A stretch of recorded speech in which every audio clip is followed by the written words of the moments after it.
காலகட்டத்தில் நாம் எல்லாருமே புத்திசாலிகள் போல எல்லாவற்றையும் சுயமாகவே செய்ய முடியும் என்று நினைக்கிறோம். வேதத்தில் ஒரு அருமையான வசனம் உண்டு. யோவான் 15:5, நானே திராட்சை செடி, நீங்கள் கொடிகள். ஒருவன் என்னிலும் நான் அவனிலும் நிலைத்திருந்தால் அவன் மிகுந்த கனிகளை கொடுப்பான்.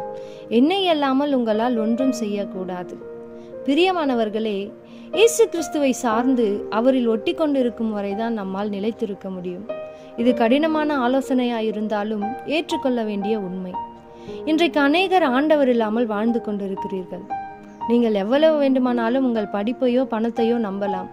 ஆனால் உங்கள் குடும்ப வாழ்க்கை, வேலை காரியங்கள், ஆவிக்குரிய வாழ்க்கை என இவை எல்லாவற்றிலும் இயேசு கிறிஸ்துவை சார்ந்து அவரின் சித்தத்தின்படி வாழவில்லை என்றால் அது நமக்கு தற்காலிகமான பலனை மட்டுமே தரும்.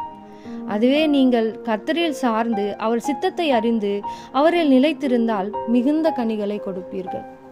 கர்த்தர் தாமே உங்களை ஆசீர்வதிப்பாராக. Have a blessed day.